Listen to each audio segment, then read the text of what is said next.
بسم الله الرحمن الرحيم. تلك الرسل فضلنا بعضهم على بعض، منهم من كلم الله ورفع بعضهم درجات، وآتينا عيسى ابن مريم البينات وأيدناه بروح القدس، ولو شاء الله ما اقتتل الذين من بعد ما جاءتهم البينات ولكن اختلفوا فمنهم من آمن ومنهم من كفر، ولو شاء الله ما اقتتلوا ولكن الله يفعل ما يريد. يا أيها الذين آمنوا أنفقوا مما رزقناكم من قبل أن يأتي يوم لا بيع فيه ولا خلة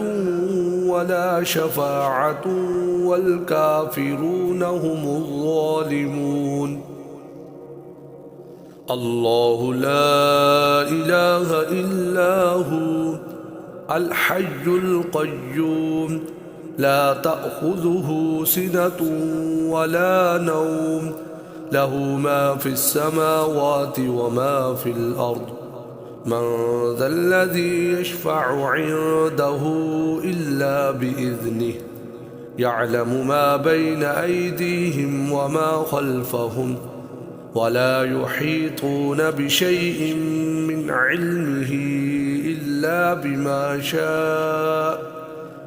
وسع كرسيه السماوات والأرض، ولا يؤوده حفظهما وهو العلي العظيم. لا إكراه في الدين، قد تبين الرشد من الغي،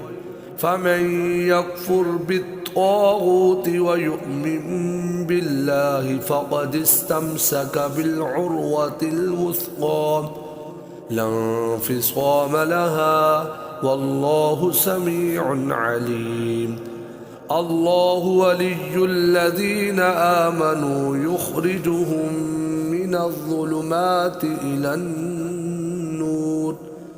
والذين كفروا أولياؤهم الطاغوت يخرجونهم من النور إلى الظلمات، أولئك أصحاب النار هم فيها خالدون. ألم تر إلى الذي حاج إبراهيم في ربه أن آتاه الله الملك، إذ قال إبراهيم ربي الذي يحيي ويميت، قال أنا أحيي وأميت. قال إبراهيم فإن الله يأتي بالشمس من المشرق فأت بها من المغرب، فبهت الذي كفر، والله لا يهدي القوم الظالمين. أو كالذي مر على قرية وهي خاوية على عروشها، قال أنى يحيي هذه الله بعد موتها، فأماته الله 100 عام ثم بعثه، قال كم لبثت؟ قال لبثت يوما أو بعض يوم، قال بل لبثت 100 عام، فانظر إلى طعامك وشرابك لم يتسنه، وانظر إلى حمارك ولنجعلك آية للناس، وانظر إلى العظام كيف ننشزها ثم نكسوها لحما، فلما تبين له قال أعلم أن الله على كل شيء قدير. وإذ قال إبراهيم رب أرني كيف تحيي الموتى قال أولم تؤمن قال بلى ولكن ليطمئن قلبي قال فخذ أربعة من الطير فصرهن إليك ثم اجعل على كل جبل منهن جزءا ثم ادعهن يأتينك سعيا واعلم أن الله عزيز حكيم. مثل الذين ينفقون أموالهم في سبيل الله كمثل حبة أنبتت سبع سنابل في كل سنبلة 100 حبة والله يضاعف لمن يشاء والله واسع عليم. الذين ينفقون أموالهم في سبيل الله ثم لا يتبعون ما أنفقوا منا ولا أذى لهم أجرهم عند ربهم ولا خوف عليهم ولا هم يحزنون. قول معروف ومغفرة خير من صدقة يتبعها أذى والله غني حليم. يا أيها الذين آمنوا لا تبطلوا صدقاتكم بالمن والأذى كالذي ينفق ماله رئاء الناس ولا يؤمن بالله واليوم الآخر فمثله كمثل صفوان عليه تراب فأصابه وابل فتركه صلدا لا يقدرون على شيء مما كسبوا والله لا يهدي القوم الكافرين. ومثل الذين ينفقون أموالهم ابتغاء مرضات الله وتثبيتا من أنفسهم كمثل جنة بربوة أصابها وابل فآتت أكلها ضعفين فإن لم يصبها وابل فطل والله بما تعملون بصير. أيود أحدكم أن تكون له جنة من نخيل وأعناب تجري من تحتها الأنهار له فيها من كل الثمرات وأصابه الكبر وله ذرية ضعفاء فأصابها إعصار فيه نار فاحترقت كذلك يبين الله لكم الآيات لعلكم تتفكرون. يا أيها الذين آمنوا أنفقوا من طيبات ما كسبتم ومما أخرجنا لكم من الأرض ولا تيمموا الخبيث منه تنفقون ولستم بآخذيه إلا أن تغمضوا فيه واعلموا أن الله غني حميد. الشيطان يعدكم الفقر ويأمركم بالفحشاء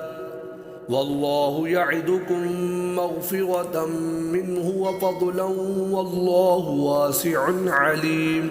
يؤت الحكمة من يشاء ومن يؤت الحكمة فقد أوتي خيرا كثيرا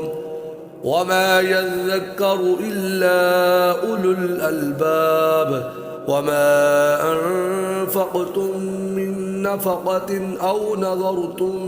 من نذر فإن الله يعلمه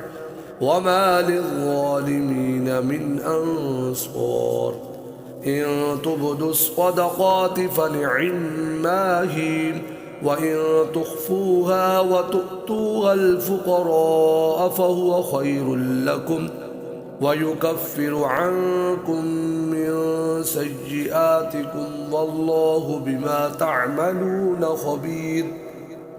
ليس عليك هداهم ولكن الله يهدي من يشاء وما تنفقوا من خير فلأنفسكم وما تنفقون إلا ابتغاء وجه الله وما تنفقوا من خير يوفى إليكم وأنتم لا تظلمون للفقراء الذين أحصروا في سبيل الله لا يستطيعون ضربا في الأرض يحسبهم الجاهل أغنياء من التعفف تعرفهم بسيماهم لا يسألون الناس إلحافا وما تنفقوا من خير فإن الله به عليم الذين ينفقون أموالهم بالليل والنهار سرا وعلانية فلهم أجرهم عند ربهم ولا خوف عليهم ولا هم يحزنون الذين يأكلون الربا لا يقومون إلا كما يقوم الذي يتخبطه الشيطان من المس ذلك بأنهم قالوا إنما البيع مثل الربا وأحل الله البيع وحرم الربا فمن جاءه موعظة من ربه فانتهى فله ما سلف وأمره إلى الله ومن عاد فأولئك أصحاب النار هم فيها خالدون يمحق الله الربا ويربي الصدقات والله لا يحب كل كفار أثيم إن الذين آمنوا وعملوا الصالحات وأقاموا الصلاة وآتوا الزكاة لهم أجرهم عند ربهم ولا خوف عليهم ولا هم يحزنون يا أيها الذين آمنوا اتقوا الله وذروا ما بقي من الربا إن كنتم مؤمنين فإن لم تفعلوا فأذنوا بحرب من الله ورسوله وإن تبتم فلكم رؤوس أموالكم لا تظلمون ولا تظلمون وإن كان ذو عسرة فنظرة إلى ميسرة وأن تصدقوا خير لكم إن كنتم تعلمون واتقوا يوما ترجعون فيه إلى الله ثم توفى كل نفس ما كسبت وهم لا يظلمون يا أيها الذين آمنوا إذا تداينتم بدين إلى أجل مسمى فاكتبوه وليكتب بينكم كاتب بالعدل ولا يأب كاتب أن يكتب كما علمه الله فليكتب وليملل الذي عليه الحق وليتق الله ربه ولا يبخس منه شيئا فإن كان الذي عليه الحق سفيها أو ضعيفا أو لا يستطيع أن يمل هو فليملل وليه بالعدل واستشهدوا شهيدين من رجالكم فإن لم يكونا رجلين فرجل وامرأتان ممن ترضون من الشهداء أن تضل إحداهما أن تضل إحداهما فتذكر إحداهما الأخرى ولا يأبى الشهداء إذا ما دعوا ولا تسأموا أن تكتبوه صغيرا أو كبيرا إلى أجله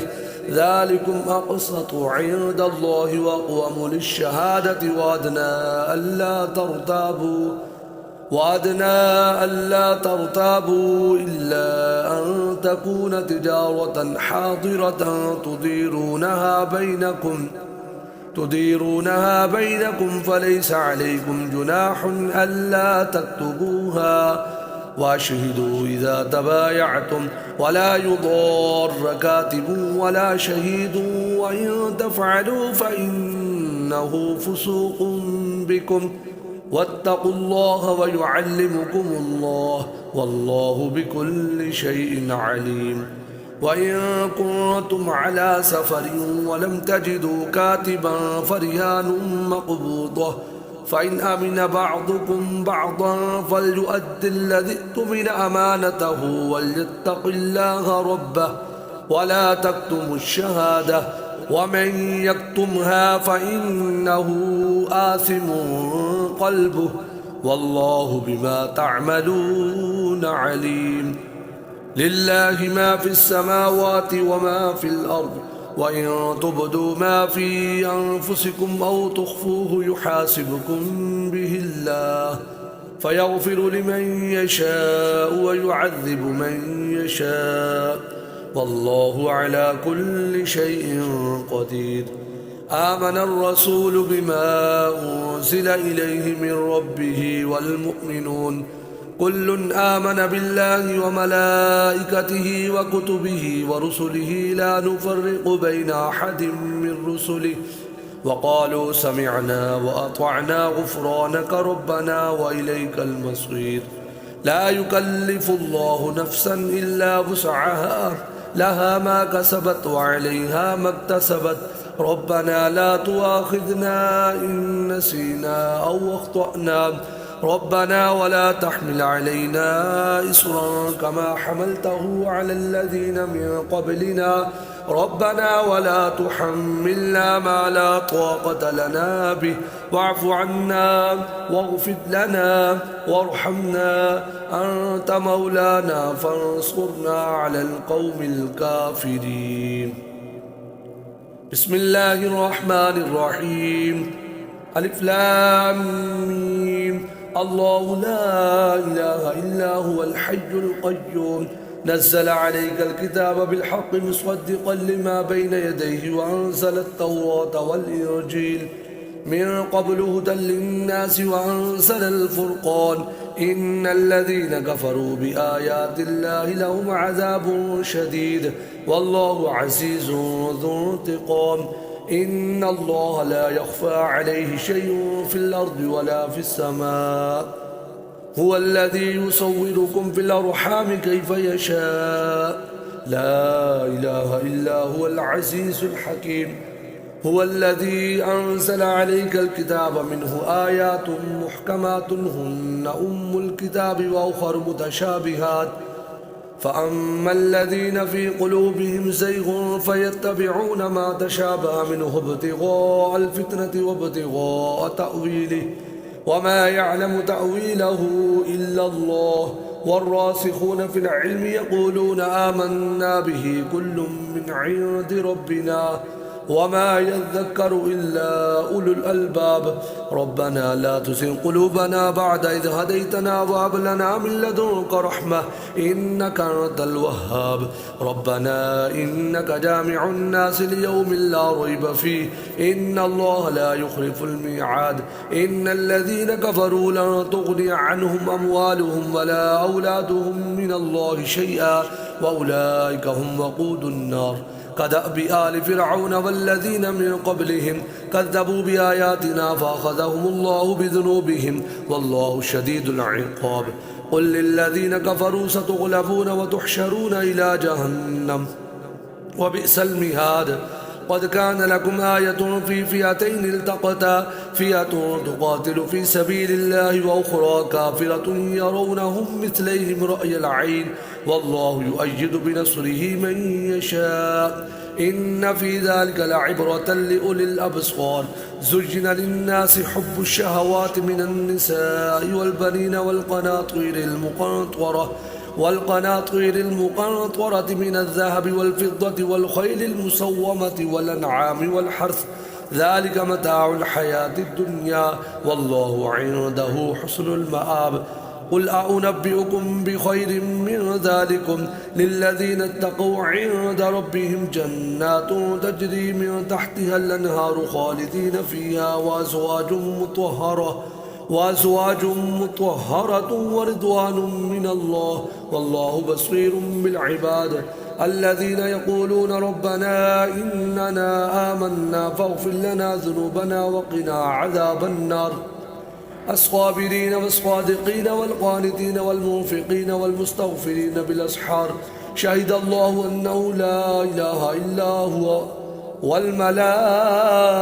وأولو العلم قائما بالقسط لا إله إلا هو العزيز الحكيم إن الدين عند الله الإسلام وما اختلف الذين أوتوا الكتاب إلا من بعد ما جاءهم العلم بغيا بينهم ومن يكفر بآيات الله فإن الله سريع الحساب فإن حاجوك فقل أسلمت وجهي لله ومن اتبعني وقل للذين أوتوا الكتاب والأميين أسلمتم فإن أسلموا فقد اهتدوا وإن تولوا فإنما عليك البلاغ والله بصير بالعباد إن الذين يكفرون بآيات الله ويقتلون النبيين بغير حق ويقتلون الذين يأمرون بالقسط من الناس فبشرهم بعذاب أليم أولئك الذين حبطت أعمالهم في الدنيا والآخرة وما لهم من ناصرين ألم تر إلى الذين أوتوا نصيبا من الكتاب يدعون إلى كتاب الله ليحكم بينهم ثم يتولى فريق منهم وهم معرضون ذلك بأنهم قالوا لن تمسنا النار إلا أياما معدودات وغرهم في دينهم ما كانوا يفترون فكيف إذا جمعناهم ليوم لا ريب فيه فوفيت كل نفس ما كسبت وهم لا يظلمون قل اللهم مالك الملك تؤتي الملك من تشاء وتنزع الملك ممن تشاء وتعز من تشاء وتذل من تشاء بيدك الخير إنك على كل شيء قدير تولج الليل في النهار وتولج النهار في الليل وتخرج الحي من الميت وتخرج الميت من الحي وترزق من تشاء بغير حساب لا يتخذ المؤمنون الكافرين أولياء من دون المؤمنين ومن يفعل ذلك فليس من الله في شيء إلا أن تتقوا منهم تقاه ويحذركم الله نفسه وإلى الله المصير قل إن تخفوا ما في صدوركم أو تبدوه يعلمه الله ويعلم ما في السماوات وما في الأرض والله على كل شيء قدير يوم تجد كل نفس ما عملت من خير محضرا وما عملت من سوء تود لو أن بينها وبينه أمدا بعيدا ويحذركم الله نفسه والله رؤوف بالعباد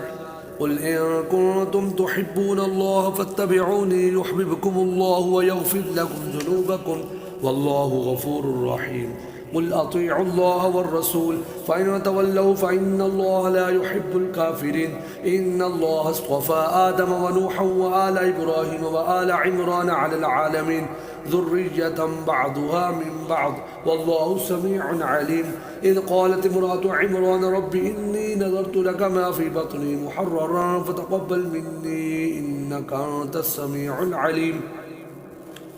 فلما وضعتها قالت رب إني وضعتها أنثى والله أعلم بما وضعت وليس الذكر كالأنثى وإني سميتها مريم وإني أعيذها بك وذريتها من الشيطان الرجيم فتقبلها ربها بقبول حسن وأنبتها نباتا حسنا وكفلها زكريا كلما دخل عليها زكريا المحراب وجد عندها رزقا قال يا مريم أنى لك هذا قالت هو من عند الله إن الله يرزق من يشاء بغير حساب هنالك دعا زكريا ربه قال رب هب لي من لدنك ذرية طيبة إنك سميع الدعاء فنادته الملائكة وهو قائم يصلي في المحراب أن الله يبشرك بيحيى مصدقا بكلمة من الله وسيدا وحصورا ونبيا من الصالحين قال رب أنى يكون لي غلام وقد بلغني الكبر وامرأتي عاقر قال كذلك الله يفعل ما يشاء قال رب اجعل لي آية قال آياتك ألا تكلم الناس 3 أيام إلا رمسا واذكر ربك كثيرا وسبح بالعشي والإبكار وإذ قالت الملائكة يا مريم إن الله اصطفاك وطهرك واصطفاك على نساء العالمين يا مريم اقنطي لربك واسجدي واركعي مع الراكعين ذلك من أنباء الغيب نوحيه إليك وما كنت لديهم إذ يلقون أقلامهم أيهم يكفل مريم وما كنت لديهم إذ يختصمون إذ قالت الملائكة يا مريم إن الله يبشرك بكلمة منه اسمه المسيح عيسى ابن مريم وجيها في الدنيا والآخرة ومن المقربين ويكلم الناس في المهد وكهلا ومن الصالحين قالت رب أنى يكون لي ولد ولم يمسسني بشر قال كذلك الله يخلق ما يشاء إذا قضى أمرا فإنما يقول له كن فيكون ويعلمه الكتاب والحكمة والتوراة والإنجيل ورسولا إلى بني إسرائيل أني قد جئتكم بآية من ربكم أني يخلق لكم من الطير كهيئة الطير فأنفخ فيه فيكون طيرا بإذن الله وأبرئ الأكمه والأبرص وأحيي الموتى بإذن الله وأنبئكم بما تأكلون وما تدخرون في بيوتكم إن في ذلك لآية لكم إن كنتم مؤمنين ومصدقا لما بين يدي من التوراة ولأحل لكم بعض الذي حرم عليكم وجئتكم بآية من ربكم فاتقوا الله واطيعون إن الله ربي وربكم فاعبدوه هذا صراط مستقيم فلما أحس عيسى منهم الكفر قال من أنصاري إلى الله قال الحواريون نحن أنصار الله آمنا بالله واشهد بأننا مسلمون ربنا آمنا بما أنزلت واتبعنا الرسول فاكتبنا مع الشاهدين ومكروا ومكر الله والله خير الماكرين إذ قال الله يا عيسى إني متوفيك ورافعك إلي ومطهرك من الذين كفروا وجاعل الذين اتبعوك فوق الذين كفروا إلى يوم القيامة ثم إلي مرجعكم فأحكم بينكم فيما كنتم فيه تختلفون فأما الذين كفروا فأعذبهم عذابا شديدا في الدنيا والآخرة وما لهم من ناصرين وأما الذين آمنوا وعملوا الصالحات فيوفيهم أجورهم والله لا يحب الظالمين ذلك نتلوه عليك من الآيات والذكر الحكيم إن مثل عيسى عند الله كمثل آدم خلقه من تراب ثم قال له كن فيكون الحق من ربك فلا تكن من الممترين فمن حاجك فيه من بعد ما جاءك من العلم فقل تعالوا ندعو أبناءنا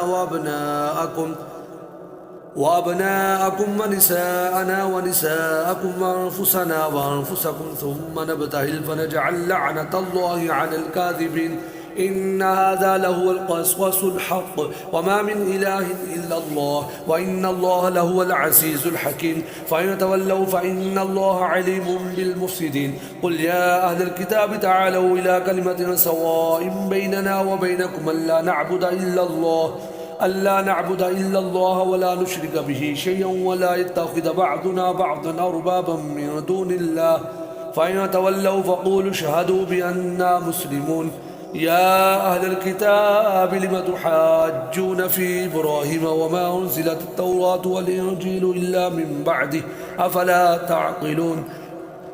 ها أنتم هؤلاء حاججتم فيما لكم به علم فلم تحاجون فيما ليس لكم به علم والله يعلم وأنتم لا تعلمون ما كان إبراهيم يهوديا ولا نصرانيا ولكن كان حنيفا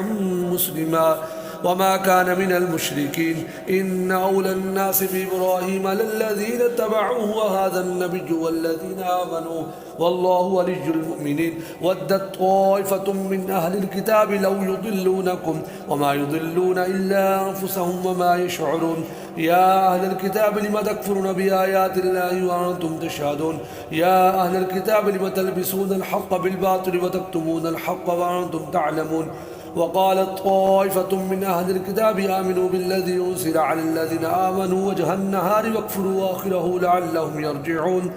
ولا تؤمنوا إلا لمن تبع دينكم قل إن الهدى هدى الله أن يؤتى أحد مثل ما أوتيتم ويحاجوكم عند ربكم قل إن الفضل بيد الله يؤتيه من يشاء والله واسع عليم يختص برحمته من يشاء والله ذو الفضل العظيم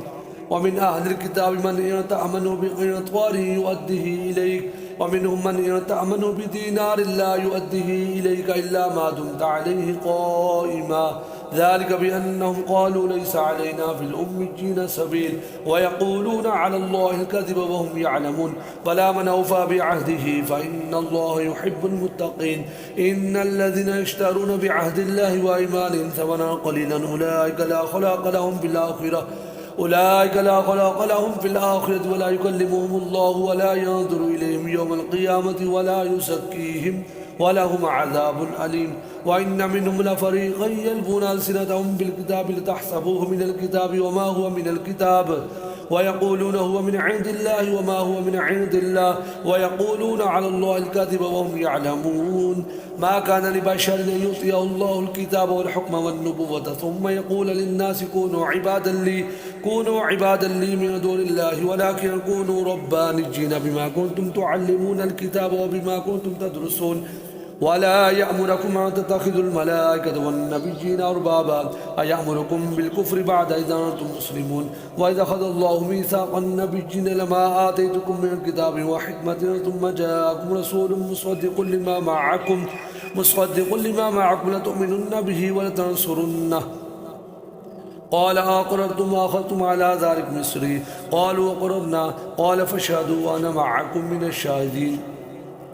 فمن تولى بعد ذلك فأولئك هم الفاسقون أفغير دين الله يبغون وله أسلم من في السماوات والأرض طوعا وكرها وإليه يرجعون قل آمنا بالله وما أنزل علينا وما أنزل على إبراهيم وإسماعيل وإسحاق ويعقوب والأسباط وما أوتي موسى وعيسى والنبيون من ربهم لا نفرق بين أحد منهم ونحن له مسلمون ومن يبتغي غير الإسلام دينا فلن يقبل منه وهو في الآخرة من الخاسرين كيف يهدي الله قوما كفروا بعد إيمانهم وشهدوا أن الرسول حق وجاءهم البينات والله لا يهدي القوم الظالمين أولئك جزاؤهم أن عليهم لعنة الله والملائكة والناس أجمعين